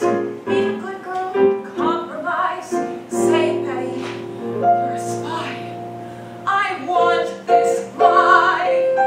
Done with staying silent, hiding my name. No regrets for how I'm playing the game. We all have special talents. A kiss, a bed at night. We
How? Two Vichy police burst into the room, weapons drawn. Now that's these two now. Get them out of here. Police apprehend Betty and Charles, dragging the terrified couple from the code room. As they pass, the guard grabs Charles' arm. Disgusting tweto. March 15th, 1942. Stevenson speaks with a cracker who stands in a public phone booth. 2 weeks. Nothing. Not a word from either side. That's how these things go. That's never how these things go. Where the hell are they? I don't know. You're lying. You need to come in now. I'm sorry, sir. This just arrived with mail. Get in here right now. I need it. So you can send me back to prison? Or have me shot? No thanks. We had a deal. You changed the rules. I'm no murderer. You suddenly grow a conscience? We're not all like you. Some of us know when to say when. What the hell? What is this? What is what? A letter from her. About damn time. You know about this. What's going on here? Why don't you read it? I am reading it. She's alive? Or was, when she wrote that letter. You tell me. 28th February 1942. The codes are safe and so am I. What is this, a joke? They're supposed to be dead. Do your own dirty work. You double-crossed me. She did. You're surprised. Maybe. Proud. What happened in that code room? Keep reading. One job, your words. That job's done and so am I. You got the codes. Sounds like it. She's alive. Frenchy too. And the Georgia cracker. You thought I'd be okay with this? You won. You got what you wanted. You had a job to do. And I did it. They were arrested. Eyes on the prize, sunshine. You have your codes. Make them count. Wait. Hello? Hello? Damn it! How did you do it, Cynthia? What happened in that code room? You really expected the cracker to kill us? And then I'd kill him, and you'd kill whoever was left? I changed the game. We all made promises. I kept mine, now you keep yours. We'll be fine. Forget we ever met, or you can bet the story of my short career will be the headline of the year. The plans you made were played to a different end, but friend, we both got what we need. A rare talent indeed. We broke the safe in I room when no one was paying attention, and the next night, the planned date, we put the originals back, then staged our own arrest. What? How? Well, the key to deception is authenticity, remember? The best cover looks like the truth. All it took was some expert acting by the Crackers boys. The real Vichy police never knew what hit them. We escaped by sleight of hand. Our arrest was tightly planned. We drugged the real Vichy, then set the stage. The Crackers game made quite a storm, dressed in Vichy uniform. The guard could never tell. He would have died as well. A masterful plan, you'll concede. A rare talent indeed. Ben was a hero. He single-handedly foiled an international crime. Good for him. For you too, right? You got the better of me. I suppose I should be proud. The codes are secure. That's all that matters. You'll find them under a familiar bench in Embassy Row. Please don't try to come after us. We made a second copy of the codes. Let's all make sure no one ever knows they exist. See that Arthur's star will soar, never darken Cora's door. They both know that I'm alive, and nothing more. We paid the cost. Much was won, of course, but much was lost. So use our sacrifice to end this war. Sincerely and forevermore.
one really cares once we are gone. One small act of courage, one more hope for love, tightropes that we live our lives upon. Face the music, every new frontier, and when we disappear, no more compromising, disappear, finally we're free, disappear, no more moralizing who I've come to be, it's time for me to disappear, disappear. Sometimes in our failures, we learn who we are. We are will change. If we learn as we go, we can say we had our day. So now we go our own way, and not be the last remaining light. That light is waiting once we pull the final trigger. Disappear, vanishing the light. Disappear, never look behind us. Disappear from sight. Every sin committed, fables we design, noble acts of courage in our deeds or in our mind. When we pass, what matters is the world we leave behind. Our devotion, how we persevere before we disappear. We will disappear.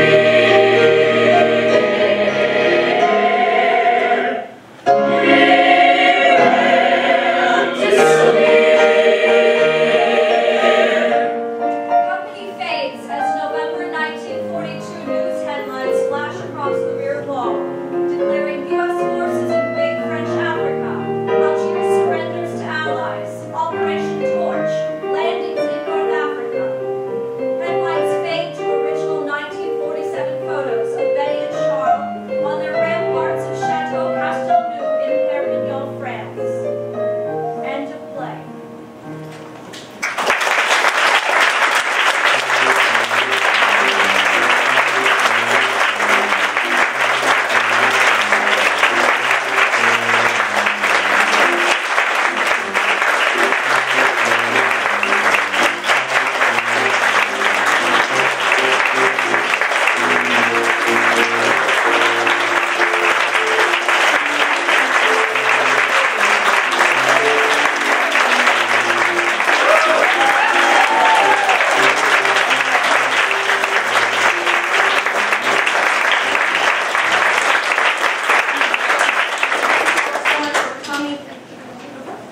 Thank you so much for coming. My name is Tracy Chessum, and I'm the Associate Artistic Director at Pallas Theatre Collective. And in the fall of 2013, we received a copy of Codename Cynthia through our table read program, and it was billed as a big spy musical that was born at the DC Spy Museum. Since we're based in DC, we both all went, oh, that sounds cool. We could do something with that.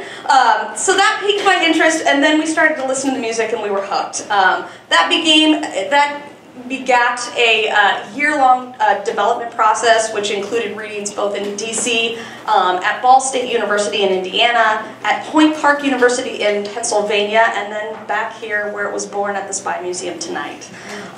We've also enjoyed during that year running around the city and finding the places associated with the historical Betty. Most people have no idea that they're going to school in the old Vichy embassy where a big heist took place. And they're like, really?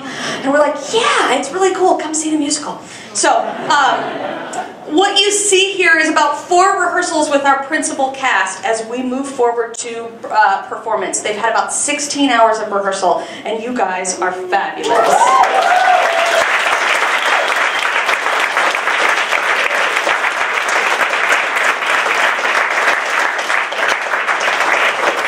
The full production with lights and sounds and cool animations of locks that open and close and things like that. Opens on July 30th of this month, so about 3 weeks. And it runs through August 16th here in DC.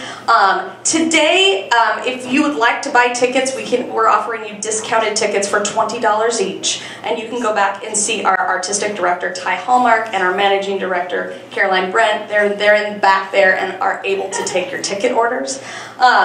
As we've said, we're a company that seeks to move this truly American art form forward, and if you've enjoyed this and can help us achieve that goal, we have, and help us pay these amazing guys behind me. There's several of our collective members who are going to be at the doors. If you would like to donate to the great future of the American musical theater, so you guys can go do that now. Thank you. Before I introduce the fabulous creators who are in the room tonight, I'd like to invite you all to stay for a few minutes afterwards and visit with the creators and these actors, ask your questions, share your thoughts. But right now I need to kind of turn it over and introduce you to the two wonderful people that we have so enjoyed getting to know, two of the most talented up-and-coming writers in the musical theater today. This is Steve and Karen Moulter.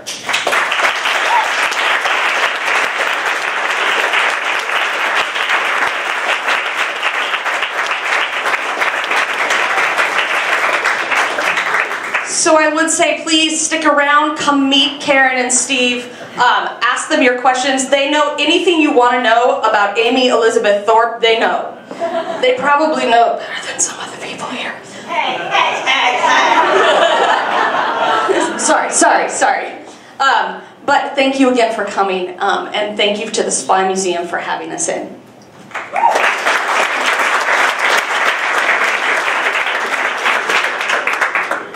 If you guys want, if anybody has any questions and wants to ask, by all means, we'll take questions. Bring them on. If you have to go, we understand. But if you want to ask questions about the creative process, about the story, whatever. Hi. Great show. I had a question about the music. It was very versatile and very, I'm using the word wrong, but the syncopation was very engaging. It was different. It was back and forth. Is that music, was that period style music? Because sometimes it felt that way, other times it felt more new. Sure. I'm the composer. Steve is the lyricist, librettist, which is the book writer. We had decided early on that we wanted to go for a very cinematic quality to the show. Because everybody really loves the espionage genre, and one thing that is consistent throughout the espionage genre, is certainly in the film-going audiences, is the use of underscoring. So you'll notice almost throughout the entire show, there's hardly a scene that goes by that does not have some sort of music underneath it to drive emotional content or feeling of tension and suspense and that sort of thing. So some of it is kind of throwback film noir 1940s kind of underscoring, and some of it, when we actually get into full-on songs, the music of this world, that is more contemporary musical theater. The only song that is solidly 1940s swing is Somewhere in Washington, because that is actually taking place, of course, at a party, and we meant it to be a song of the day. Okay, so with all of the crazy espionage stories, I understand that Washington was a big draw to this one, but why Betty? Why this story? Okay.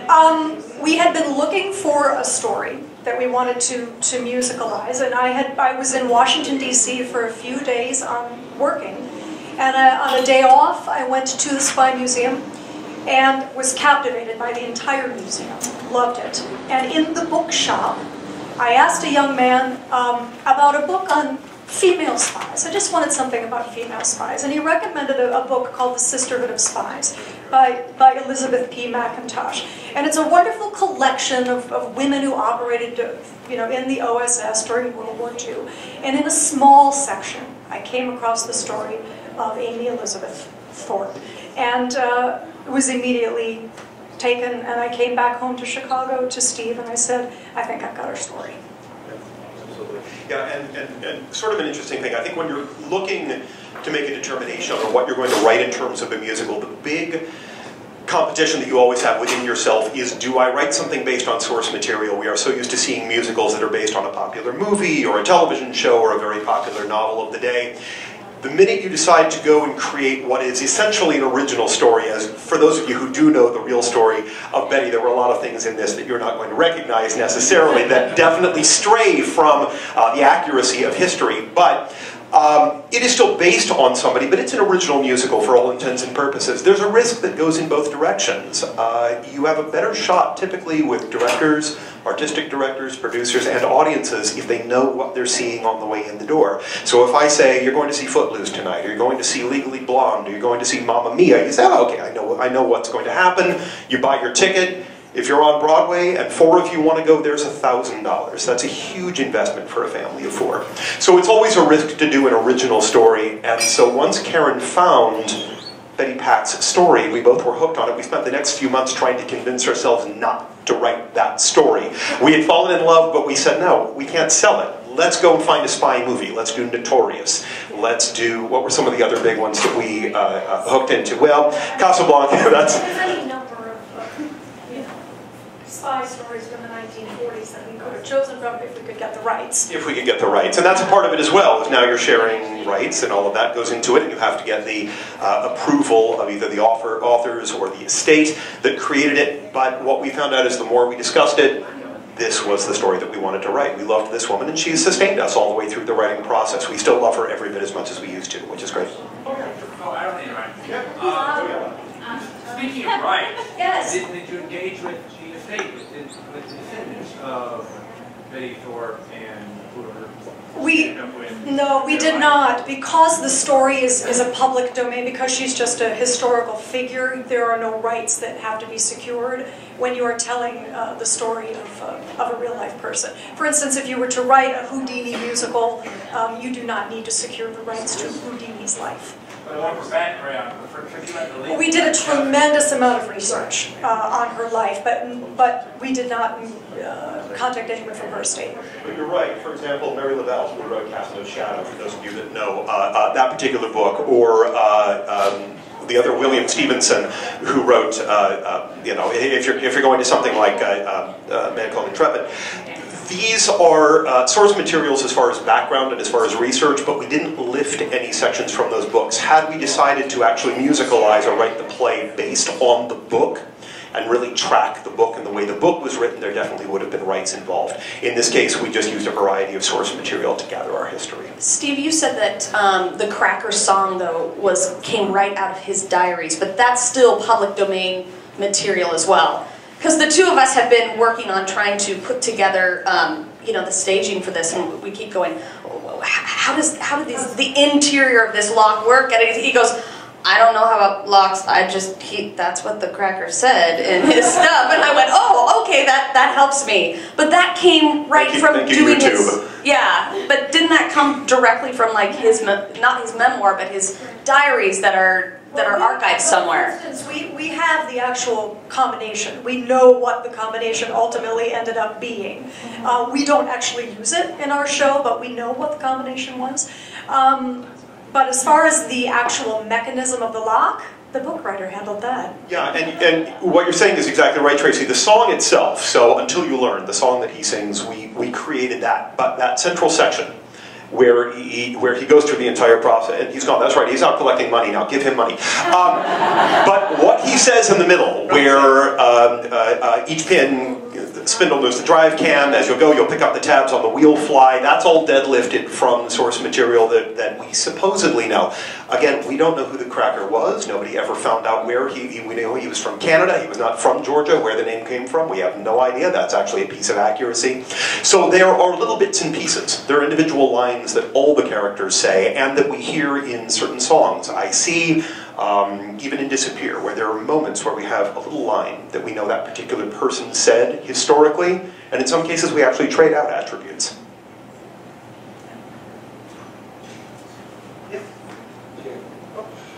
Talk a little bit about what was different from reality. Oh. Back to me again? Yeah, go ahead. Oh, there is so much different from reality. I will tell you, for those of you that do love historical accuracy and who know this story very well, the first draft of this, V1, of this particular musical was highly historically accurate. Betty and Arthur were in fact married. Betty and Arthur did in fact have 2 children, both of which were abandoned.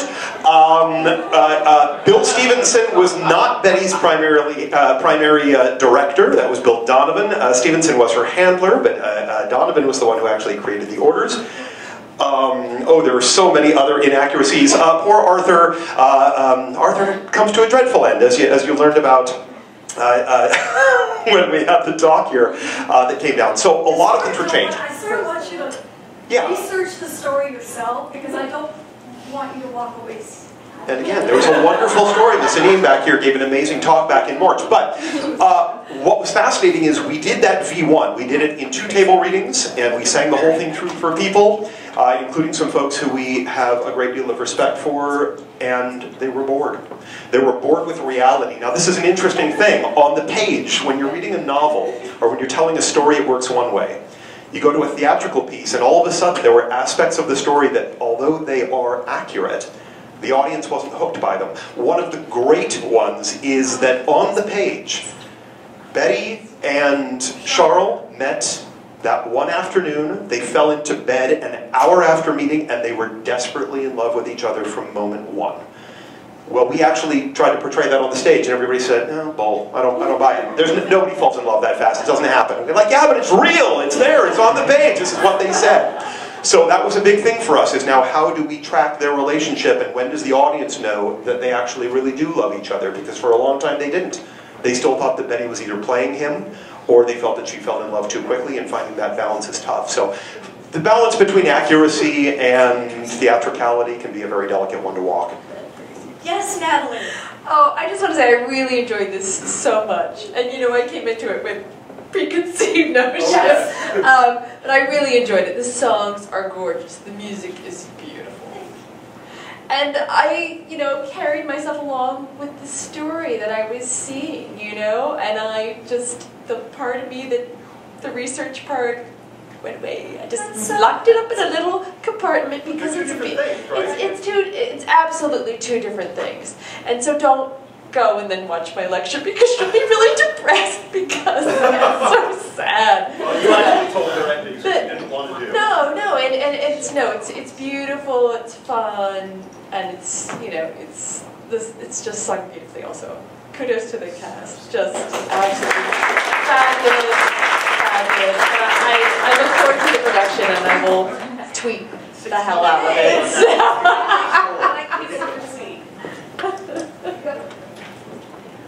Just a question, since you were talking about how much it sort of deviated, like this is going to sound bad when I ask you, but I'm just going to say, have you considered changing the names because you're not really telling the story? You know, like, what's the reasoning behind keeping the historical figures yet altering the story? The simple answer is, in broad strokes, this story is actually quite accurate, meaning these people actually existed, their relationships to each other actually existed, and the heist, in fact, did take place. These were the code books that were taken. This was these were the results of these actions. So all of that is, in fact, historically accurate. So we are comfortable with changing details of the story that do not affect the overall outcome. And actually, there's a really important word when you're writing an adaptation, or when you're writing a retelling of any story, especially a very well-known story. The difference from using the words "the story of" and "based on the story of," and that "based on," really, it's such a small word, but it carries so much weight. For those people who, for example, just to use an easy example, for those people who are huge Lord of the Rings fanatics, and we know many of them, the movies came out, they were furious. That's not my book. That's not the book that I know and love, and you left this out, and you left this out, but you chose to do that. How could you?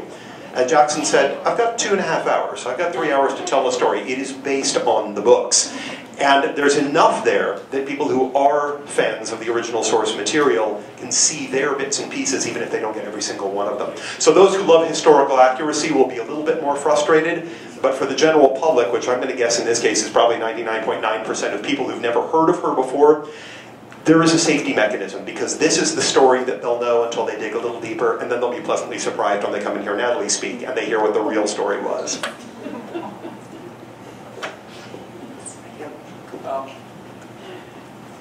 Thank you. I have a question, an observation. I've been to several stage readings before, and I was surprised and impressed by how much the actors put into the characters to make them feel realistic, exactly like who they were. Oh, good.